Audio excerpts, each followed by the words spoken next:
ನಮಸ್ತೆ ಎಲ್ಲರಿಗೂ. ಇವತ್ತಿನ ವಿಡಿಯೋದಲ್ಲಿ DSCRT ಅವರ ಸೇತುಬಂಧ ಸುತ್ತೋಲೆಯ ಒಂದೊಂದೇ ಅಂಶಗಳನ್ನು ನೋಡ್ತಾ ಹೋಗೋಣ.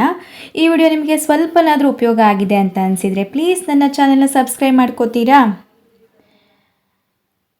ವಿಷಯಕ್ಕೆ ಸಂಬಂಧಿಸಿದಂತೆ 2026-27ನೇ ಸಾಲಿನಲ್ಲಿ ಶೈಕ್ಷಣಿಕ ಚಟುವಟಿಕೆಗಳ ಸಂಬಂಧ ವಾರ್ಷಿಕ ಕ್ರಿಯಾ ಯೋಜನೆಯನ್ನು ಉಲ್ಲೇಖ 1ರ ಸುತ್ತೋಲನೆಯಂತೆ ಹೊರಡಿಸಲಾಗಿದೆ. ಅದರಂತೆ ಶಾಲೆಗಳು 29/5/2026ರಂದು ಪ್ರಾರಂಭೋತ್ಸವದೊಂದಿಗೆ ಆರಂಭವಾಗಲಿವೆ. ಶೈಕ್ಷಣಿಕ ವರ್ಷದ ಪ್ರಾರಂಭದಲ್ಲಿ ಶಾಲೆಗಳಲ್ಲಿ ಸೇತುಬಂಧ ಉಪಕ್ರಮವನ್ನು ಅನುಷ್ಠಾನಿಸಬೇಕಾಗಿದೆ. ವಿದ್ಯಾರ್ಥಿಗಳ ವಯೋಮಾನ ಮತ್ತು ತರಗತಿಗೆ ಅನುಗುಣವಾಗಿ ಕಲಿಕಾ ಫಲಗಳ ಆಧಾರದ ಮೇಲೆ ಕಲಿಕಾ ಮಟ್ಟವನ್ನು ಗುರುತಿಸಿ ಕಲಿಕಾ ಅಂತರದ ನಡುವೆ ಸಹಸಂಬಂಧ ಕಲ್ಪಿಸಿ ಮುಂದಿನ ಕಲಿಕೆಗೆ ಸಿದ್ಧಗೊಳಿಸುವುದು ಸೇತುಬಂಧ ಉಪಕ್ರಮದ ಮೂಲ ಉದ್ದೇಶವಾಗಿದೆ. ಅದರಂತೆ ಸದರಿ ಉಪಕ್ರಮವನ್ನು ತರಗತಿಗಳಲ್ಲಿ ಉತ್ತಮವಾಗಿ ಅನುಷ್ಠಾನಿಸಲು ಶಾಲಾ ಹಂತದಲ್ಲಿ ಕೈಗೊಳ್ಳಬಹುದಾದ ಕಾರ್ಯತಂತ್ರಗಳು ಕೆಳಗಿನಂತಿವೆ. ಪ್ರತಿ ವರ್ಷದಂತೆ ಈ ವರ್ಷವೂ ಕೂಡ ನಾವು ಶಾಲೆ ಪ್ರಾರಂಭವಾಗ್ತಾ ಇದ್ದಂತೆ ಸೇತುಬಂಧ ಕಾರ್ಯಕ್ರಮವನ್ನು ಹಮ್ಮಿಕೊಳ್ಬೇಕಾಗುತ್ತೆ.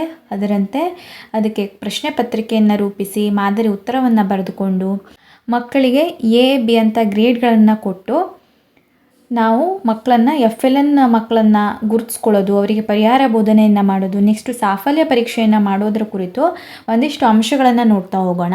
ಮೊದಲನೇದಾಗಿ 2026-27ನೇ ಶೈಕ್ಷಣಿಕ ಸಾಲಿಗೆ ಕನ್ನಡ ಮತ್ತು ಉರ್ದು ಮಾಧ್ಯಮದ ನಲಿಕಲಿಯ 1ನೇ ತರಗತಿಗೆ ವಿದ್ಯಾಪ್ರವೇಶ ಹಾಗೂ 2 ಮತ್ತು 3ನೇ ತರಗತಿಗಳಿಗೆ ಸೇತುಬಂಧ ಚಟುವಟಿಕೆಗಳ ಅನುಷ್ಠಾನಕ್ಕೆ ಸಂಬಂಧಿಸಿದಂತೆ ಸಮಗ್ರ ಶಿಕ್ಷಣ ಕರ್ನಾಟಕದ ವತಿಯಿಂದ ಹೊರಡಿಸುವ ಸುತ್ತೋಲೆಯನ್ನು ಅನುಸರಿಸುವುದು. ಕಲಿನಲ್ಲಿಯ 1ನೇ ತರಗತಿಗೆ ಶಾಲಾ ಪ್ರಾರಂಭದ ಮೊದಲ 30 ದಿನಗಳ ವಿದ್ಯಾಪ್ರವೇಶ ಹಾಗೂ 2ರಿಂದ 10ನೇ ತರಗತಿಗಳಿಗೆ ಮೊದಲ 15 ದಿನಗಳ ಸೇತುಬಂಧ ಉಪಕ್ರಮವನ್ನು ಅನುಷ್ಠಾನ ಮಾಡಲು ನಿಗದಿಪಡಿಸಲಾಗಿದ್ದು ಅದರಂತೆ ಕ್ರಮ ವಹಿಸುವುದು. ಇಲ್ಲಿ 1ರಿಂದ ಕನ್ನಡ ಮೀಡಿಯಂ ಇರುವಂತಹ ಶಾಲೆಗಳು 1ನೇ ತರಗತಿಗೆ ಮೊದಲ 30 ದಿನ ವಿದ್ಯಾಪ್ರವೇಶ ಹಾಗೂ 2ರಿಂದ 10ನೇ ತರಗತಿಗೆ ಮೊದಲ 15 ದಿನ ಸೇತುಬಂಧವನ್ನು ನಡೆಸುವಂಥದ್ದು. ದ್ವಿಭಾಷಾ ಪಠ್ಯಕ್ರಮ ಅನುಸರಿಸುತ್ತಿರುವ ಶಾಲೆಗಳಿಗೆ 1ರಿಂದ 5ನೇ ತರಗತಿಗಳಿಗೆ 30 ದಿನಗಳ ಟ್ರಾನ್ಸಿಷನ್ ಪೀರಿಯಡ್ ಸಂಬಂಧಿತ ಚಟುವಟಿಕೆಗಳನ್ನು ಈ ಕಚೇರಿಯಿಂದ ಹೊರಡಿಸುವ ಸುತ್ತೋಲೆಯಂತೆ ಕ್ರಮವಹಿಸುವುದು.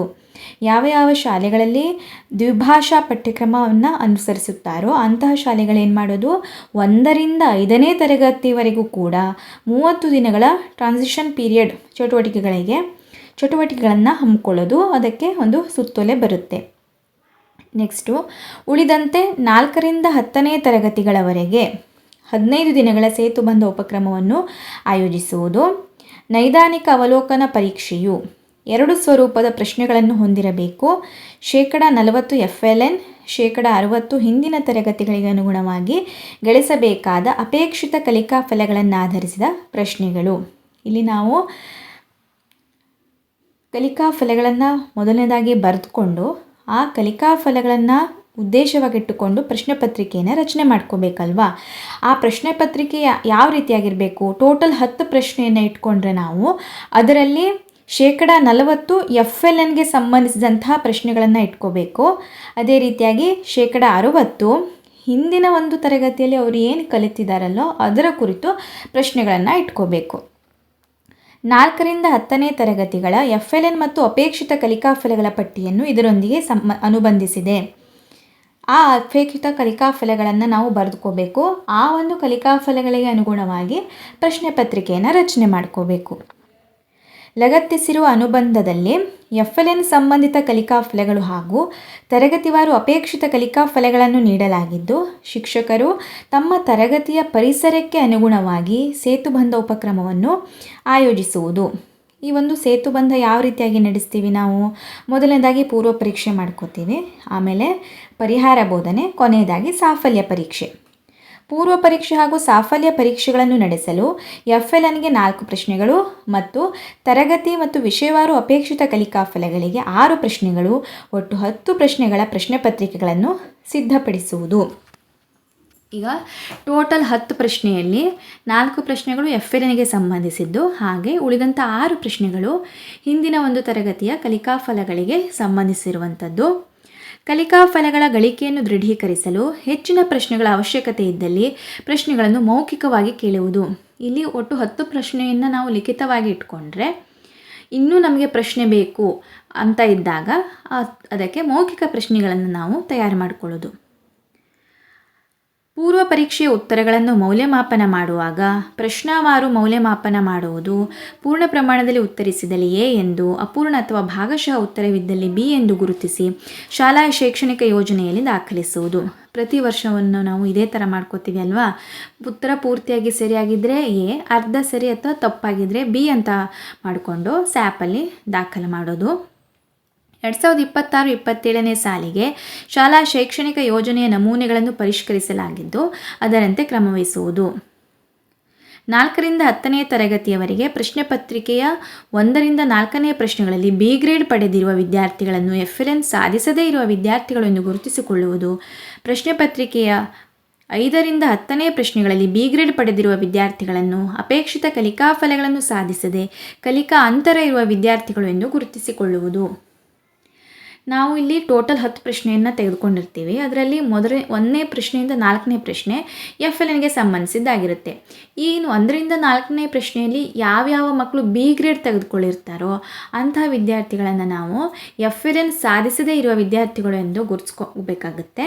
ಅದೇ ರೀತಿಯಾಗಿ 6ರಿಂದ 5ರಿಂದ 10ನೇ ಪ್ರಶ್ನೆಗಳಲ್ಲಿ ಬಿ ಗ್ರೇಡ್ ಇರುವಂಥ ವಿದ್ಯಾರ್ಥಿಗಳನ್ನು ಕಲಿಕಾ ಅಂತರ ಇರುವ ವಿದ್ಯಾರ್ಥಿಗಳು ಅಂತ ಗುರುತಿಸ್ಕೋಬೇಕು. ಮೌಲ್ಯಮಾಪನವನ್ನು ಆಧರಿಸಿ ವಿದ್ಯಾರ್ಥಿಗಳ ಕಲಿಕೆಯನ್ನು FLN ಪ್ರಗತಿ ಮತ್ತು ಅಪೇಕ್ಷಿತ ಕಲಿಕಾ ಫಲಗಳ ಕಲಿಕೆಯನ್ನು ಸ್ಯಾಪ್ ನಮೂನೆ 4A ಮತ್ತು 4Bನಲ್ಲಿ ದಾಖಲಿಸುವುದು.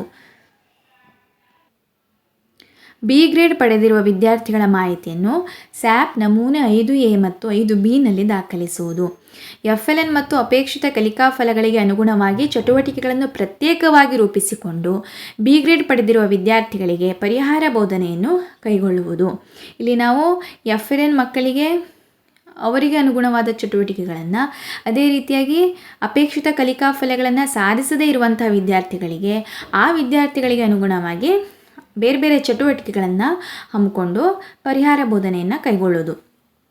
1ರಿಂದ 10ನೇ ತರಗತಿಗಳವರೆಗೆ DSCRT ವೆಬ್ಸೈಟ್ನಲ್ಲಿ ಲಭ್ಯವಿರುವ ತರಗತಿವಾರು ಮತ್ತು ವಿಷಯವಾರು ಕಲಿಕಾ ಸಾಮಗ್ರಿಗಳಾದ ಸೇತುಬಂಧ ಸಾಹಿತ್ಯ, ಕಲಿಕಾ ಚೇತರಿಕೆ, ಕಲಿಕಾ ಬಲವರ್ಧನೆ ಮತ್ತು ಕಲಿಕಾ ಫಲಾಧಾರಿತ ಪ್ರಶ್ನೆಕೋಟಿಯ ಚಟುವಟಿಕೆಗಳನ್ನು ಬಳಸಿಕೊಂಡು ಮತ್ತು ತಮ್ಮ ಹಂತದಲ್ಲಿ ಸ್ಥಳೀಯ ಸನ್ನಿವೇಶಕ್ಕೆ ಹಾಗೂ ಅಪೇಕ್ಷಿತ ಕಲಿಕಾ ಫಲಗಳಿಗೆ ಅನುಗುಣವಾಗಿ ಚಟುವಟಿಕೆಗಳನ್ನು ರೂಪಿಸಿಕೊಂಡು ಸೇತುಬಂಧ ಉಪಕ್ರಮವನ್ನು ಯಶಸ್ವಿಯಾಗಿ ಅನುಷ್ಠಾನಿಸಲು ಕ್ರಮವಹಿಸುವುದು.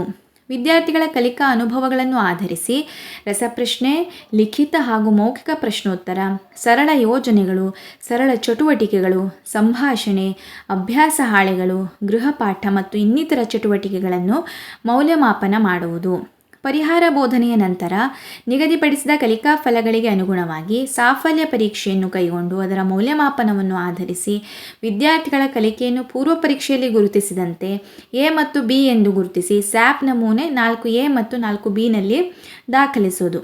ಹೀಗೆ ಗುರುತಿಸಿದ ವಿದ್ಯಾರ್ಥಿಗಳ FLN ಮತ್ತು ಅಪೇಕ್ಷಿತ ಕಲಿಕಾ ಫಲಗಳ ಗಳಿಕೆಯ ಮಾಹಿತಿಯನ್ನು ಸ್ಯಾಟ್ಸ್ನಲ್ಲಿ ಲಭ್ಯವಿರುವ ಪ್ರತ್ಯೇಕ ಮಾಡ್ಯೂಲ್ನಲ್ಲಿ ದಾಖಲಿಸುವುದು.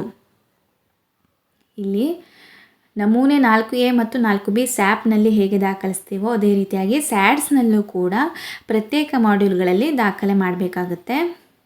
FLN ಮತ್ತು ಅಪೇಕ್ಷಿತ ಕಲಿಕಾ ಫಲಗಳನ್ನು ಸಾಧಿಸದಿರುವ ವಿದ್ಯಾರ್ಥಿಗಳ ಕಲಿಕಾ ಪ್ರಗತಿಯನ್ನು ನಿರಂತರವಾಗಿ ಅನುಪಾಲನೆ ಮಾಡುವುದು. ಬುನಾದಿ ಸಾಕ್ಷರತೆ ಮತ್ತು ಸಂಖ್ಯಾಜ್ಞಾನ ಸಾಧನೆಯನ್ನು ಪ್ರತಿ ತರಗತಿಗೆ ಪ್ರತ್ಯೇಕವಾಗಿ ಶೈಕ್ಷಣಿಕ ವರ್ಷದ ಪ್ರಾರಂಭದಿಂದ ಅಂತ್ಯದವರೆಗೆ ಪ್ರತಿ ತಿಂಗಳು ಮೌಲ್ಯಾಂಕನ ಮಾಡಿ ದಾಖಲಿಸುವುದು ಮತ್ತು ಸ್ಯಾಟ್ಸ್ನಲ್ಲಿಯೂ ಇಂದೀಕರಿಸುವುದು.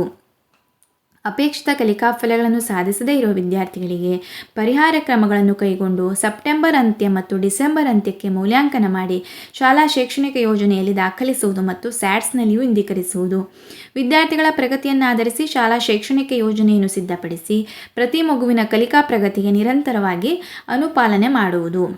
ಸೇತುಬಂಧ ಉಪಕ್ರಮದ ಅವಧಿ ಮುಗಿದ ನಂತರವೂ ವಿದ್ಯಾರ್ಥಿಗಳಲ್ಲಿ ಬುನಾದಿ ಸಾಮರ್ಥ್ಯಗಳು ಹಾಗೂ ತರಗತಿಗಳಿಗೆ ಅನುಗುಣವಾಗಿ ಗಳಿಸಬೇಕಾದ ಕಲಿಕಾ ಫಲಗಳು ಗಳಿಕೆಯಾಗದಿದ್ದಲ್ಲಿ ಆಯಾ ವಿಷಯದಲ್ಲಿ ಪೂರ್ವಸಿದ್ಧತಾ ಚಟುವಟಿಕೆಗಳ ನಿರ್ವಹಣೆ ಮತ್ತು ಪುನರ್ಬಲನ ಅಥವಾ ಪುನರಾವರ್ತನೆಯ ಸಮಯದಲ್ಲಿ ವಿಶೇಷ ಆದ್ಯತೆ ನೀಡಿ ಕಲಿಕೆಯನ್ನು ಅನುಕೂಲಿಸುವ ಮೂಲಕ ಹಾಗೂ ಪೋಷಕರ ಸಹಕಾರದಿಂದ ಎಲ್ಲ ವಿದ್ಯಾರ್ಥಿಗಳು ನಿಗದಿತ ಕಲಿಕಾ ಫಲಗಳನ್ನು ಸಾಧಿಸಲು ಕ್ರಮವಹಿಸುವುದು ಹಾಗೂ ಸಾಧಿಸಿರುವ ಬಗ್ಗೆ ಖಾತ್ರಿಪಡಿಸಿಕೊಳ್ಳುವುದು.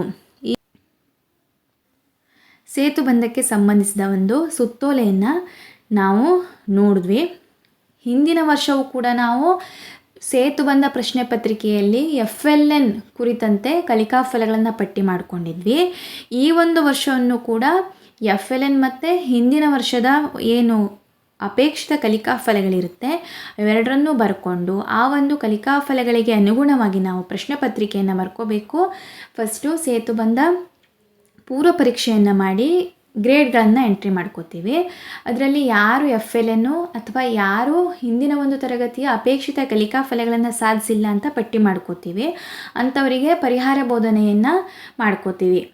ಅದೇ ರೀತಿಯಾಗಿ ಕೊನೆಯದಾಗಿ ಸಾಫಲ್ಯ ಪರೀಕ್ಷೆಯನ್ನು ಮಾಡಿ ಅಲ್ಲೂ ಕೂಡ ಗ್ರೇಡ್ಗಳನ್ನು ಕೊಟ್ಟು ಫೈನಲ್ಲಾಗಿ FLN ಮಕ್ಕಳು ಎಷ್ಟು ಜನ, ಅದೇ ರೀತಿಯಾಗಿ ಅಪೇಕ್ಷಿತ ಕಲಿಕಾ ಫಲಗಳನ್ನು ಸಾಧಿಸದೇ ಇರೋರು ಎಷ್ಟು ಜನ ಅಂತ ನಾವು ಫೈನಲ್ಲಾಗಿ ಒಂದು ಲಿಸ್ಟ್ ತಗೊಂಡು ಅದಕ್ಕೆ ಮುಂದಿನ ಒಂದು ಪರಿಹಾರ ಕ್ರಮಗಳನ್ನು ತಗೊಳ್ತಾ ಹೋಗಬೇಕು.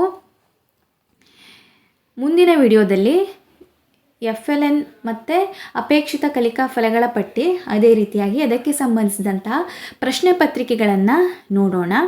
ಈ ಒಂದು ವಿಡಿಯೋ ನಿಮಗೆ ಉಪಯೋಗ ಆಗಿದೆ ಅಂತ ಭಾವಿಸ್ತೀನಿ. Thank you for watching.